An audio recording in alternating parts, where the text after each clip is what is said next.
it's Jess. Welcome back to my channel and welcome to the vlog. This is round 6 of the Booktube Knockout series. If this is the first video of mine that you're seeing in this knockout series, I do recommend going back and watching the previous episodes. I will have them linked in the description below, but specifically I recommend going back and watching the video where I read like Meg from Meg with Books, because today I am reading like Jananie from This Story Ain't Over. I am particularly excited about this episode, and you will learn why when we get to the TBR, or you already know why if you know my reading taste and you've seen the thumbnail. But in this episode, we will find out who will make it on to the next round, Jananie or Meg, and who will be knocked out.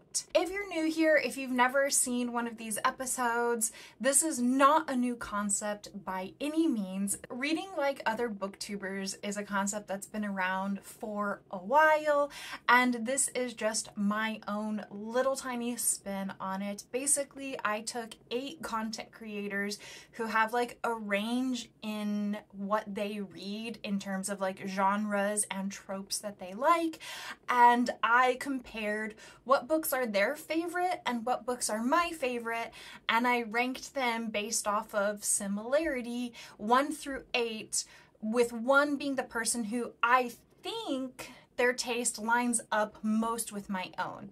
I want to make it very clear, like I do in all of these videos, that I am not ranking these creators based off of the content they make. I am purely rating based off of their similarity to my own personal taste in reading. I love watching Janine's videos. There's just something about the cadence and the way that she speaks that is so cool and calming, and I just love relaxing to her videos.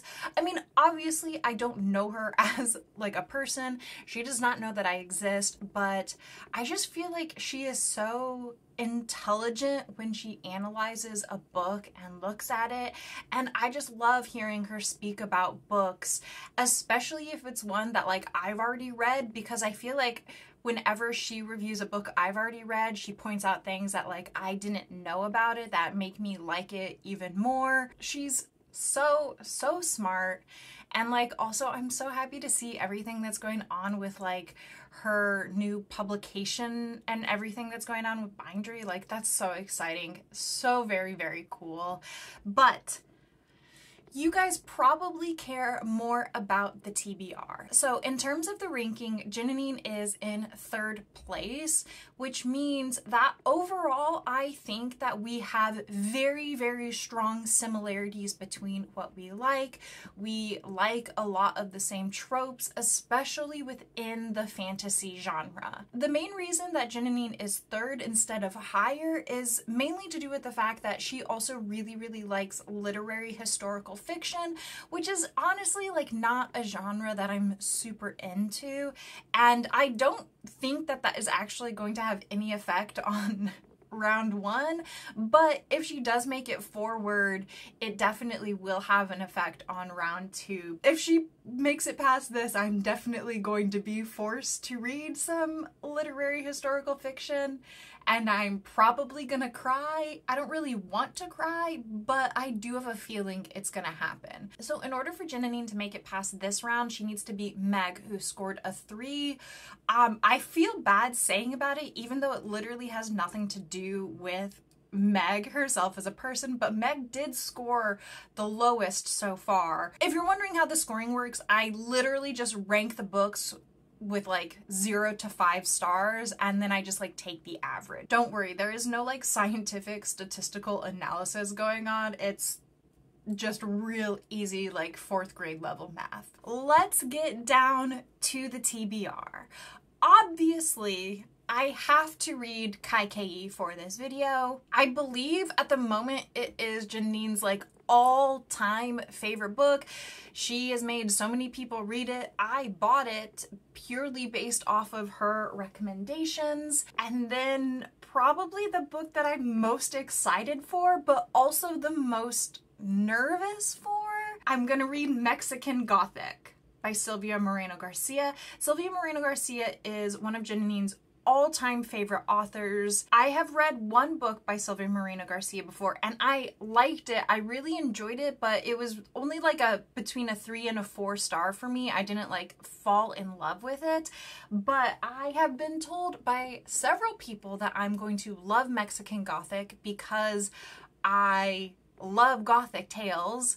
I love haunted house tales, I love horror, and also I loved The Hacienda by Isabel Canes, and those two books are compared quite heavily between the two of them. I'm not gonna lie, I feel like there's a lot riding on me liking Mexican Gothic because I told myself that I'm not allowed to pick up a copy of Silver Nitrate, which is Silvia Moreno Garcia's most recent release, until I read Mexican Gothic, and I can only buy it if I love Mexican Gothic. But I genuinely think that she could be a favorite author. I am going to be emotionally hurt if I don't like Mexican Gothic. Like, it will hurt my feelings a little bit if I don't like it. And then the third book that I will be reading for this vlog, which is actually the book that I plan on starting with, is The Gilded Wolves by Roshani Chakshi. This will be my second book by this author. It is one of Jananie's favorite series and also one of Jananie's favorite authors, and I'm very excited to get to this. I read The Last Tale of the Flower Bride this year by the same author, and it is a new all-time favorite book. I am a little bit more hesitant about The Gilded Wolves, just simply because it is a young adult novel, but I mean, there are still young adult novels that I give 5 stars to, so while I do think that like every year I read less and less young adult, like there are still some that I absolutely love, so there's a lot of potential in this. The Gilded Wolves is set in France. It is set, like, it's historical, but I don't remember off the top of my head what year it is, so editing Jessica will put like what year the book is set on the screen so you know, but it's set in France and it's kind of like an urban fantasy, and I know that there's like this like ragtag group, found family, and I know like they're trying to steal some magical artifacts, and I know that there's like a lot of commentary about like colonialism in this series. I don't know, I'm just really excited. I think it has a lot of potential. I think heist stories are really fun. They usually have like a lot of action and surprises, and I just think the setting of France is just gonna be so fun and like decadent, and I don't know, I just think like the atmosphere is all gonna work together to be really excellent. So I'm gonna start with The Gilded Wolves, YA fantasy about a heist, magical artifacts, boo colonialism. So yeah, that's the book that I'm gonna start with. Welcome to the vlog, and I will check in later.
Good morning.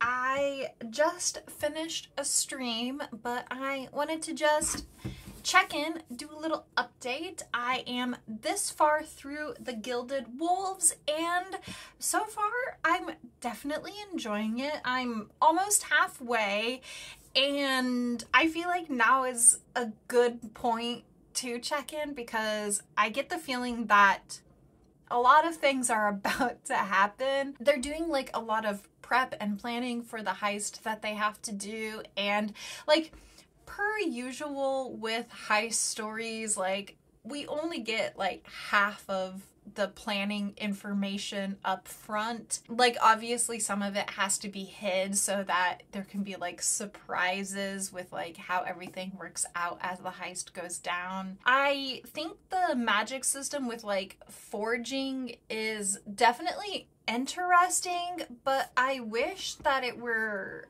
better explained.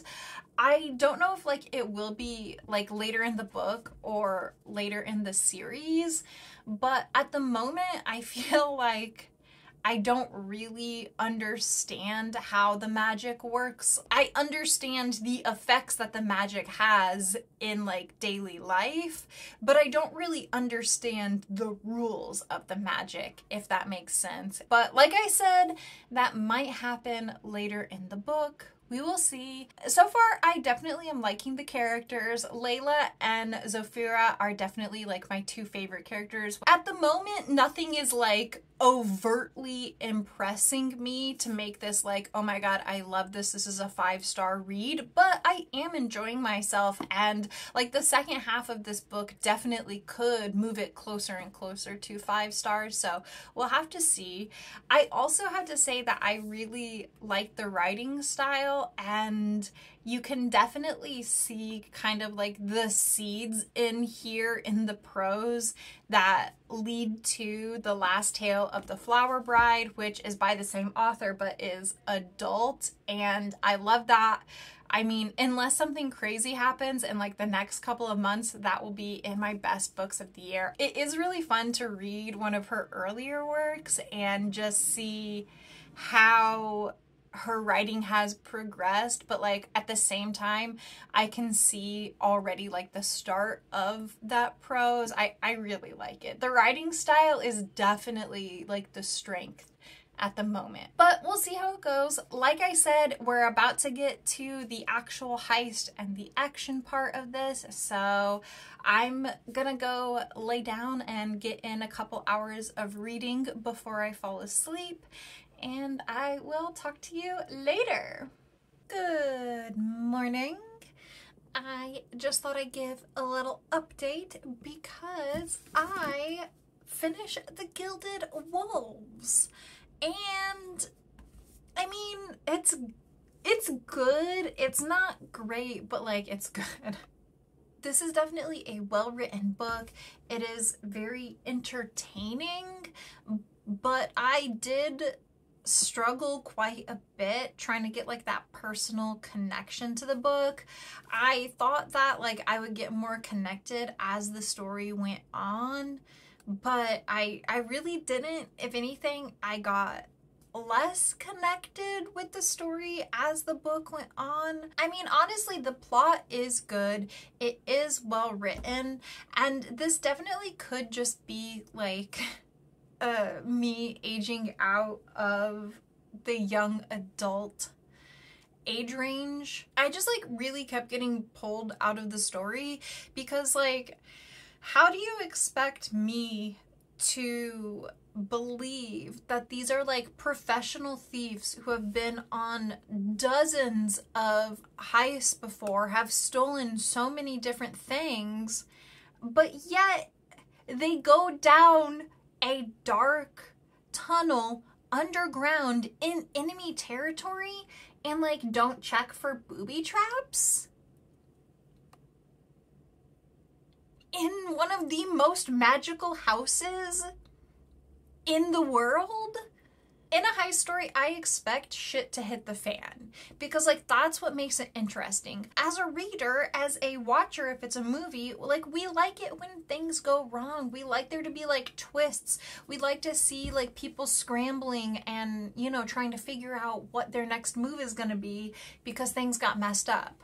But like, I don't want everything to go wrong because the characters just don't use common sense. I mean, I get that in this set of circumstances, like they don't have the information to know exactly what they're going into, but why can't they use common sense? Like, it actually bugged me. There were times when I was like rolling my eyes because of the lack of common sense. I think the only other really criticism that I have to say is just that sometimes like the action got a little bit confusing. I feel like this was a case where like the author knew exactly what was happening on the timeline and exactly where every character was gonna be, and wanted like dramatic reveals of like, oh, you think they're there, but like surprise, they're actually over here doing this other thing. But I think in this specific case, the way it was executed, there were a couple times where like I just plain got confused. Like I was like, how did that person get there? What is going on over here? Is that like supposed to happen? Is that a booby trap? Like I can't really tell what is happening. That also kind of like took me out of it because there were a couple times where I had to like go back and reread a couple pages because I was like, wait a minute, that person's not even there. Overall, I am gonna give this book like a 3.5. I do think that it is a well-written book. I do think that it is fun. I do recommend this for the age group. YA can be very, very hit or miss for me, and I think like the connection factor was just a miss for this one. And like that's not the book's fault, you know. I am out of the age range. I am no longer a teenager. I did still have fun though. Like I was still super entertained.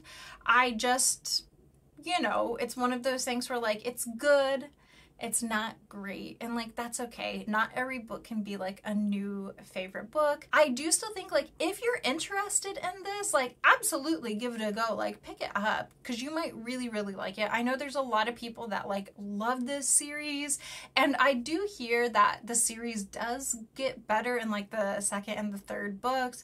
I don't think I'm gonna continue the series. I just think that since I wasn't able to connect to like this, I'm probably also not gonna be able to connect to like the second or the third book in the series, so I'm just not gonna do that. We will be moving on to Mexican Gothic. So yeah, I'm gonna go lay down in bed because I'm done streaming, if you couldn't tell, and I'm gonna read, and hopefully Mexican Gothic is not gonna be too scary to read before bed because it is an adult horror novel. I will check in tomorrow. Good morning, good morning, good morning. If I look extra tired today, it's because I am.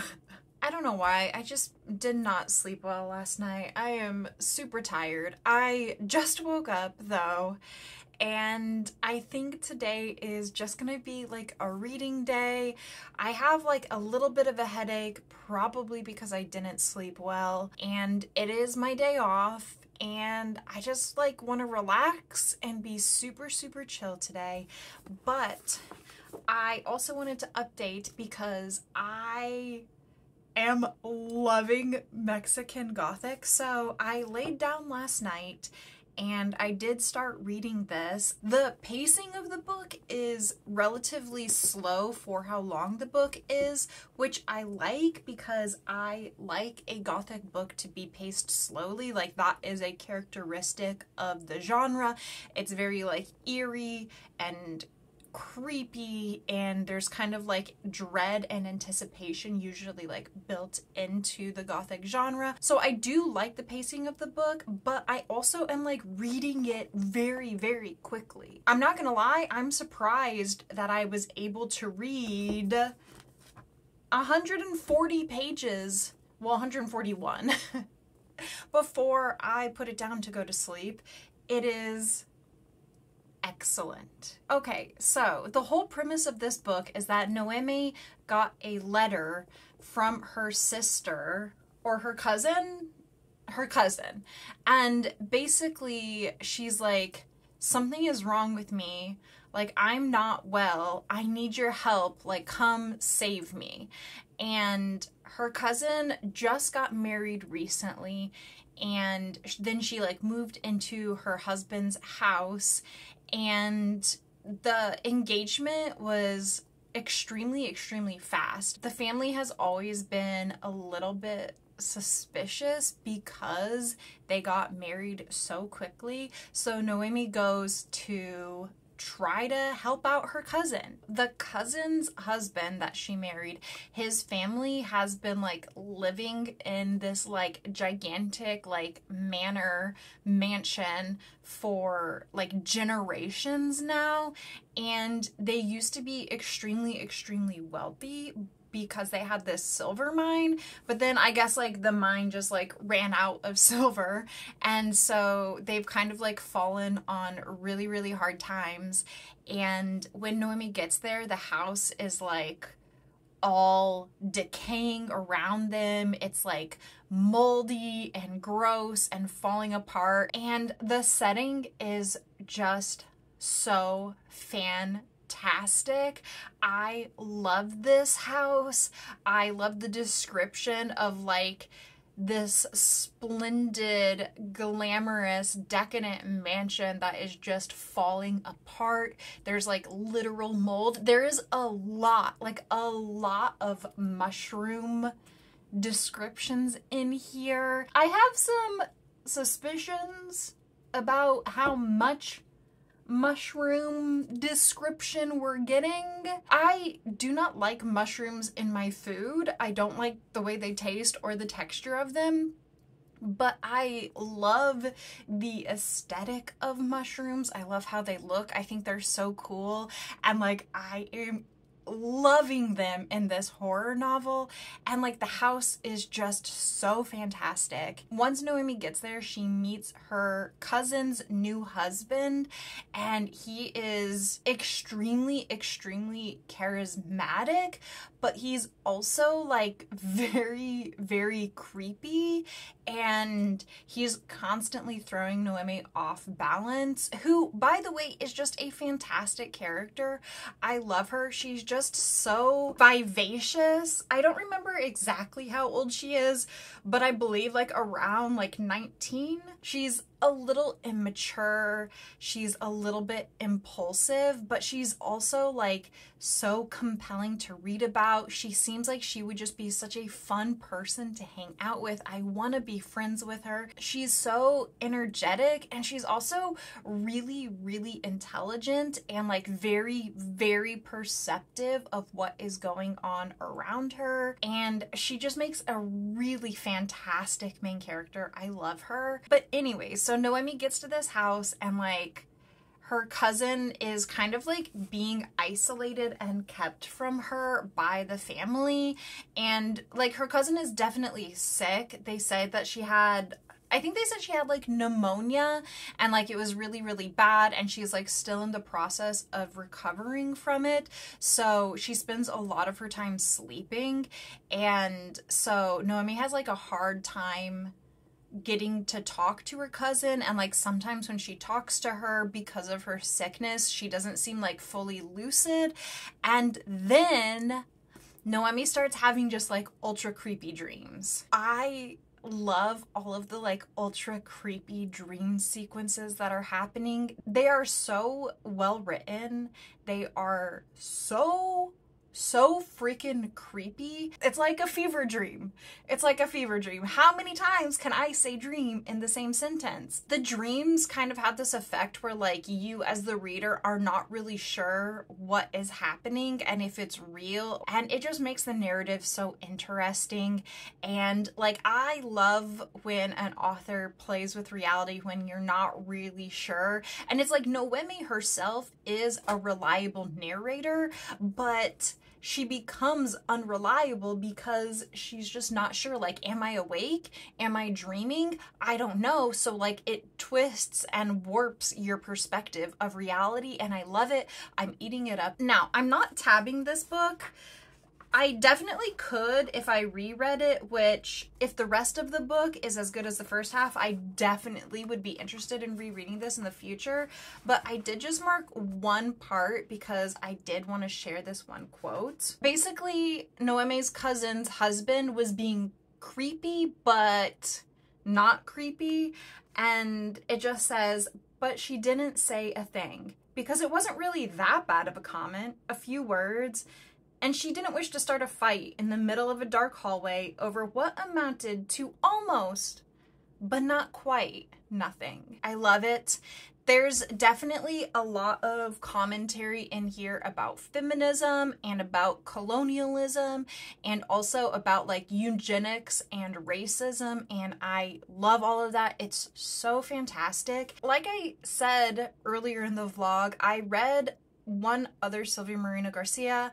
It was the one about the vampire, and I did like it, but the writing in terms of just like the craft of this is like miles and miles ahead of that. And I want to make it clear, like, that one was well written. I had no issues with like the writing at all, but this is just, you can just tell how much she has grown as an author. So far, I have zero complaints. Excellent plotting, excellent atmosphere, excellent main character. Like I said, I think today is gonna be a reading day, and it is my day off. So honestly, I think I'm gonna go get some food, and I'm just gonna sit down and finish this book. I don't know how long that'll take me, but I did read the first 140 pages of it like really, really fast. So I will check in when I've finished. Hello, I'm back. It's 6 hours later. And do you know what I absolutely love? I just love it. I love it so much. And that is when a book is like, hey, I'm a gothic novel. And then I read the book and I'm like, ooh, this is a gothic novel. I love it when books just absolutely deliver exactly what they say and they promise they're gonna do. Oh my gosh, this book is so fantastic. Like, it is so good.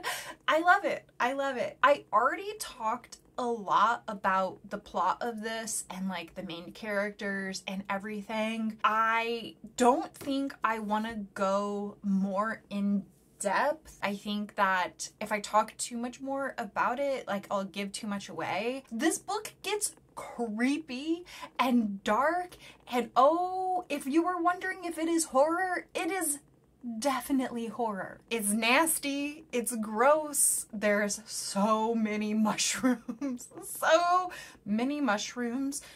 many creepy dreams, creepy characters. It's just so excellent. When I was reading like the first half of it, it was like very atmospheric and creepy, but once you hit like the 50% mark of this book, the horror aspects really get turned up.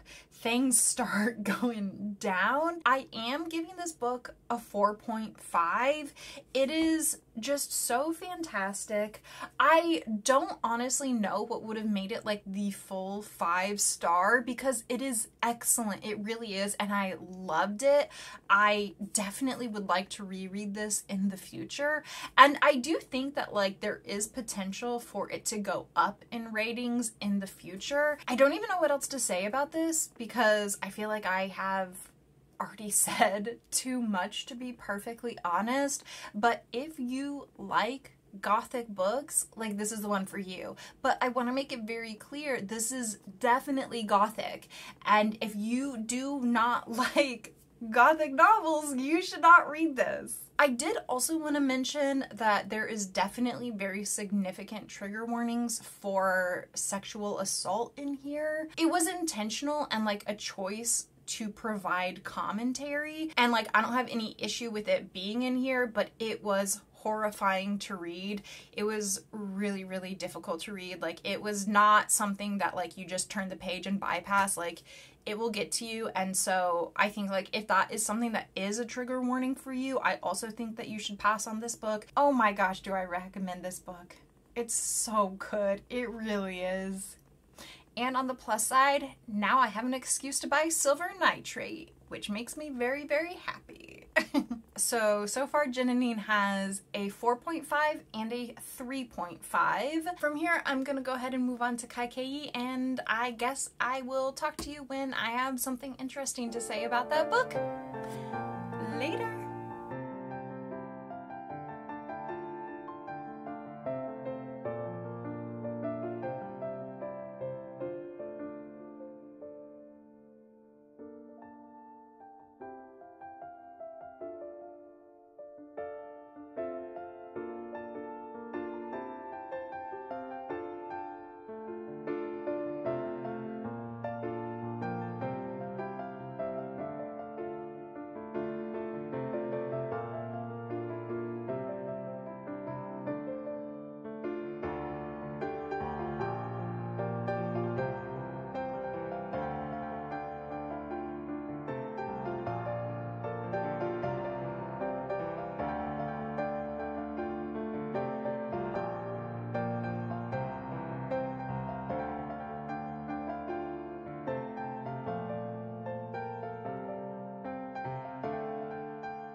Hello, it is the next day. First of all, how are we feeling about these eyelashes? I'm not gonna lie, I kind of hate them. The ones that I normally have were out of stock, so I just like got these. I thought that they were basically the same. They're a lot. They're a lot. The good news is I finished Kaikei. So this story is sort of a retelling of the Ramayana. I say sort of because this focuses on Kaikei, and she is definitely like more of a side character in the epic. She is like the villain of the epic, and so this is a retelling that centers her as the main character. I have not read the original, so I can't compare and contrast, and I have no idea what was changed. I don't know what was added, and I liked it. I did. I'm giving it 3.5 stars. I definitely expected this to be rated higher based off of the acclaim and the praise that this got when it first came out. Now, this is a debut book, and I would definitely like 100% read other books that Vaishnavi Patel puts out. I definitely think they are very, very talented.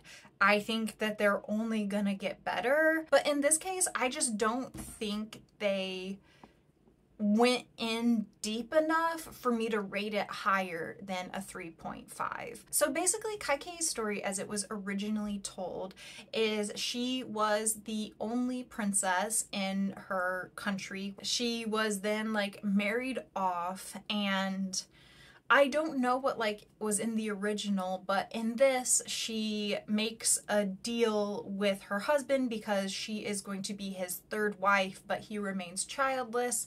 And she basically says like, I know I'm going to be your third wife, but if I give birth to a son, you have to like vow that my son is going to become the crown prince. My son will take over the country. And because you know, her husband-to-be, who she does marry, is childless. Like, he agrees to this and everything is fine. But then eventually down the line, all of the wives have sons. There ends up being 4 of them, and it is not Kaikeyi's son that is like selected for the throne. And so I believe like in the original, Kaikeyi is just like known as this like jealous, vindictive witch. She exiles the crown prince, and like everybody in the country hates her because they're like, you're just jealous, you just want your son on the throne. But as always, there is way more to the story than that. I do have to say that like I like Kaikeyi as a main character.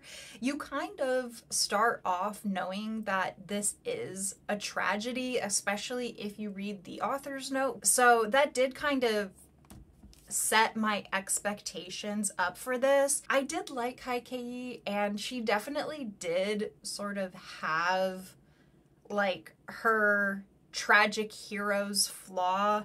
In her case, it is kind of like her need to independently fix things and her need to rely only on herself. That is a very interesting flaw, I think, because it definitely gets her into trouble sometimes. The flaw also makes sense when you consider how Kaikeyi was like raised. She did not have her mother around. She was the only girl. She didn't really have any friends her own age. And I mean, she's living at a time where people do not give a crap about what women think. Women don't have rights. They can't make decisions. They can't own property. Like, they can't do anything. So it does make sense that she was forced to rely only on herself. I'm sorry. I think I'm really rambling and getting off topic here. So let's tighten this whole thing up. Kaikeyi's flaw does really impact the plot of the story, and I did like that. But what really held this book back from being like 5 stars is that it didn't interact fully enough with the themes within the novel, which basically like boils down to a couple things. I think the 2 main themes of this are women, specifically Kaikeyi, just like railing and sometimes raging against the systemic oppression that they are dealing with in this society.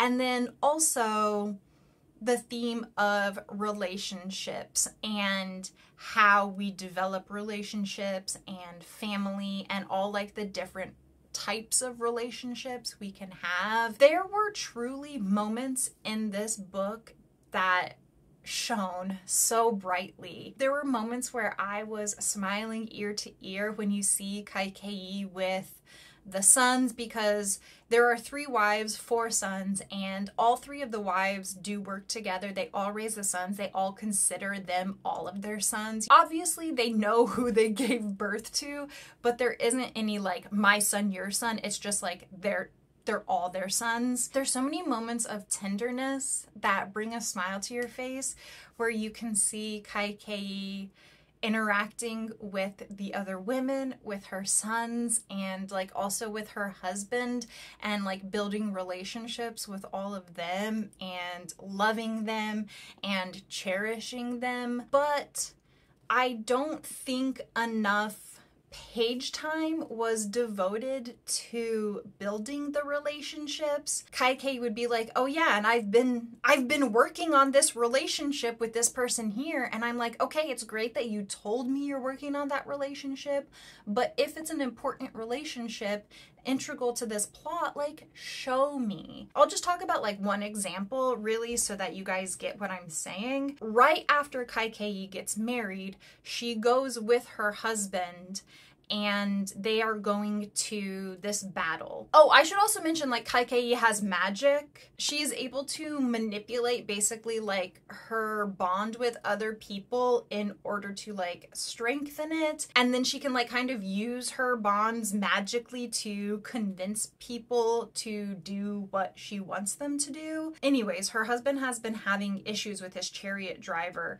and like this is like right very early on in the marriage, and Kaikeyi is just like able to convince her husband to just let her drive the chariot. And like, you know, credit where credit is due, Kaikeyi's husband seems like great for the time period. Like, he's kind, gentle, has like a very sweet heart, and just like takes care of everybody around him. Like, for the time period, when you see like the way that other characters treat women, like, he's super progressive. But this is like right at the beginning of their relationship, and she is able to convince her husband to let her drive his chariot into a combat zone. And like, she's a fantastic, phenomenal, ultra talented chariot driver. So like, it's not that like she doesn't have the skill, but there were so many times within the novel where I'm like, I do not believe you have the relationship to convince this person to do this. Like, I just don't think it's there. I'm sorry. In this book, where the interpersonal relationships are so important thematically, I need the development of those relationships to occur on page, because she might be able to manipulate using magic, but she cannot build the bonds using magic. There was like too much telling and not enough showing when it came to that. And then the other main issue that I had was just in, again, it's like the same problem of telling me and not showing me, but that's like basically with like Kaikeyi's development. And early on in the book, Kaikeyi is very immature. I mean, she's a child. She gets married when she's like 17. So when she is a child, like, she's impulsive, she's selfish, you know what I mean? Like, all children are selfish. There are some events that occur in Kaikeyi's childhood that teach her lessons and shape the way she views the world. And I think like that was really well done. But then all of a sudden, it's like, I feel like I just turned the page, and then all of a sudden Kaikeyi was like a fully formed adult with like super empathy. And I mean, don't get me wrong, I love that Kaikeyi had that much empathy. Like, she is so kind. She is constantly striving to see the best in people and to help people, like help everyone around her. She is constantly striving to make the world a better place, and also to work in harmony with other people. Even when Kaikeyi faces disappointment from other people or the world, even when things don't go her way, she is able to look at the people around her and be like, I love these people. Does this suck? Do I wish that this would have gone my way? Yes, but like, I still love all these people. I just don't know how we got from point A of Kaikeyi being this like selfish, impulsive, quick-tempered girl to this like fully formed adult. I need a more nuanced character development in order to rate this book higher than a 3.5. Other than that, I really liked the book. When you see Kaikeyi like railing against the system and trying to affect change in the world around her, I think like that is illustrated so well within the book. When you reach like the culmination of events that kind of like leads Kaikeyi to being like the villain, you really do feel her sense of desperation. You see why she is making the choices that she is. If we would have seen more on page rather than being told, I think that the desperation that Kaikeyi felt would have been more potent and more emotional. I don't know if I'm making any sense. I'm rambling. This is like one of the longest updates. At the end of the day, I did really like this story. The plot is interesting. The magic of the bonds is very interesting. The world is super interesting, like with all of the different creatures and abilities and the gods that come into play, because the gods are like very, very real in this and they do have an effect on the mortal world. Also, while we're on the subject of magic in this book and Kaikei's ability to manipulate people using magic, I honestly think that like you could have a full-on ethics discussion about this. There are times in this novel where you can see that Kaikei is manipulating people, quote unquote, like for the greater good. Kaikei has a lot of power and she definitely does use it responsibly for the greater good, but I also think that there is like a deeper discussion about morals and ethics that you could get from this book